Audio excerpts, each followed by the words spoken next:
আসসালামু আলাইকুম। দেশ এবং দেশের বাহির থেকে যে ভিডিওটি দেখছেন সকলকে আমার আন্তরিক মোবারকবাদ। সম্পূর্ণ ভিডিওটি দেখার জন্য আগে থেকেই অনুরোধ জানাচ্ছি, কারণ এই ভিডিওতে থাকছে ত্রয়োদশ জাতীয় সংসদ নির্বাচনের অত্যন্ত গুরুত্বপূর্ণ কিছু কথা। তো সম্মানিত ভিউয়ার্স, সম্মানিত ভোটারগণ, সম্মানিত জনগণ, আপনারা জানেন ত্রয়োদশ জাতীয় সংসদ নির্বাচনে দুটি ব্যালট হবে, একটা আপনার ভোট আর একটা গণভোট। একটা সাদা ব্যালট পেপার হবে যেখানে আপনি আপনার প্রার্থীকে ভোট দিবেন। তো সেটা আপনি ধানের শীষে দিতে পারেন, দাঁড়িপাল্লায় দিতে পারেন, আপনি রিস্কায় দিতে পারেন, আপনার যেটা ভালো লাগে সেটা দিবেন।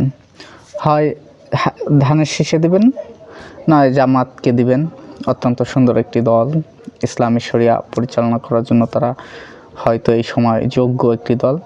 তো আপনার মত মানে নিজের থেকে, অবশ্যই বর্তমান ভোট হয়ে গেছেন স্বার্থ, আমার স্বার্থে যেটা ভালো আমি সেটা দেই। কাকে দিলে দেশের স্বার্থ হবে সেটা দেখার আমার কোনো সময় নেই।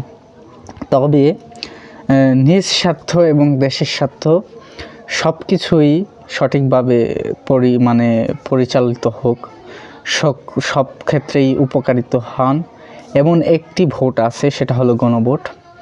সেই ভোটে আপনারা কোথায় দিবেন ভোট, সেই সম্পর্কে আজকের আলোচনাটি মূল। আপনি গণভোটে যে ভোটই দেন না কেন, বর্তমানে শিক্ষিত সমাজ বাদে গণভোট কি এটা অনেকেই জানেনই না। তো আমি অনেকখানি খোঁজ নিয়ে দেখতেছি যে বলতেছে গণভোটে হ্যাঁ দিলে ৭১-এর কোনো নামই থাকবে না। আমরা যে ৭১-এ স্বাধীনতা অর্জন করছি তেমন কোনো ইতিহাসই থাকবে না। তো আমি বলতে চাচ্ছি যে আসলে গণভোট কি, আর গণভোট দিলে আপনি কি পাবেন এবং কি হারাবেন। ও তার আগে আরেকটি কথা বলতে চাচ্ছি যে এই যে বক্তা নামে এক তক্তা যে নিজেকে সর্বত্র বড় মনে করে, আমি ওর প্রায় ওয়াজেই দেখছি নিজেকে কি মনে করে আমি জানি না, বুল ও কাফির ও হ্যান ত্যান। সে বলতেছে যে যদি আপনি গণভোটে হ্যাঁ দেন সংবিধান থেকে বিসমিল্লাহ উঠে যাবে।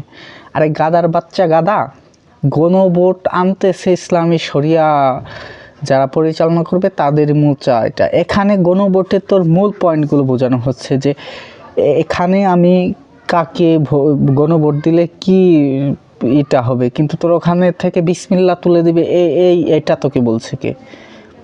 নিজেকে অল টাইম বালপাকনা মনে করো আর একটা ভুল সিদ্ধান্ত মানুষের মাথার ভিতর ঢুকাই দাও। তো দর্শক, গণভোট দিলে যেটা হবে, মমতাজ মার্কা সংসদ হবে না। সংসদে সকলেরই মত বিনিময় করার স্বাধীনতা থাকবে। একটা রাষ্ট্র পরিচালনা করার মূলই সংসদ। আর বাংলাদেশের সংসদের আমরা আগে যে অবস্থা দেখেছি, সেখানে বিরোধী দল কোনো কথাই বলতে পারে না। অর্থাৎ দেশ যে ভালো দিকে চলতেছে না, একজন বিরোধী দল সে বলতে পারবে না। আওয়ামী সংসদে আমরা দেখেছি, সেখানে আমরা দেখেছি রুমিন ফারহানাকে, সাবেক বিএনপির একজন ত্যাগী লিডার ছিলেন।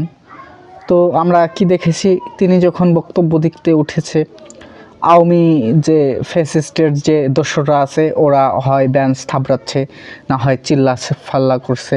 তাকে 2 মিনিট সময় দিলে তাকে 1 মিনিট কথা বলার অধিকার দেওয়া হচ্ছে না।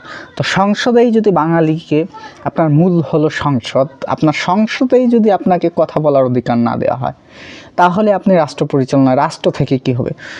সো এটা 1 নম্বর হলো আপনার সংসদ ব্যবস্থাকে সুন্দরভাবে পরিচালনা করা। আপনি সংসদে গেলেন, আপনার বিরোধী দল ও মত সেখানে গুরুত্ব দেওয়া হবে, আপনার দলেরও মত গুরুত্ব দেওয়া হবে। 1 নম্বর এটা। 2 নম্বর, আমরা যে দিকটা লক্ষ্য করব, যে কোনো সরকার আসলে নির্বাচন কমিশন কোন, পুলিশ কোন, সেনাবাহিনীকে কোন, র্যাবকে কোন, এই যে ফ্যাসিস্ট হাসিনার মতন, আমি শুধু হাসিনাকে উদ্দেশ্য করে বলতেছি না, কারণ গণহারে যেভাবে আওয়ামী লীগ বিএনপিতে মিশে যাচ্ছে, এখন বিএনপি না আওয়ামী লীগ এটা বোঝা যাচ্ছে না। এখন মেবি 80% আওয়ামী লোক বিএনপিতে মিশে যাচ্ছে, তারাই এখন বিএনপি লিড দিচ্ছে।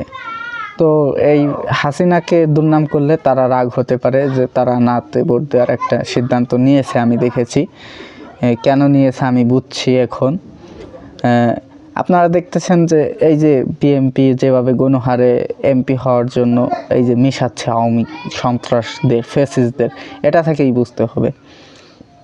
2 নম্বর হলো এই যে এই পুলিশ, সেনাবাহিনী বা এই নির্বাচন কমিশন, এরা কেউ সরকারের আন্ডার না, তারা নিজস্ব আন্ডার নিয়ে নিজস্ব যে লেভেল আছে সেই অনুযায়ী কাজ করবে। সরকার তো এদের উপর অবশ্যই দেখাবে, কিন্তু এরা নিজেরা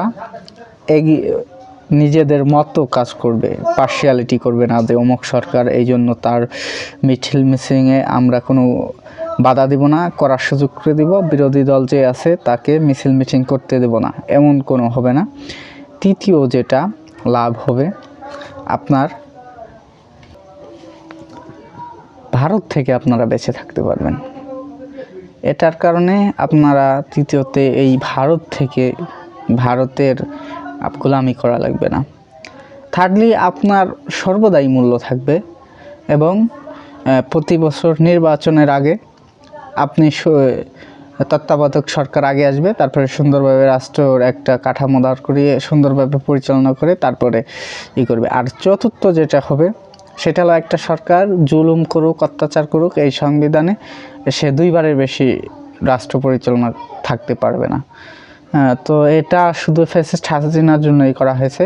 তো এখানে গণভোটে অবশ্যই আপনি হ্যাঁ ভোট দিবেন, আমি জানতেছি, মানে আমার মত অনুযায়ী, কারণ এগুলো আপনার ব্যক্তি স্বার্থ এবং দেশের স্বার্থ দুটিই হবে।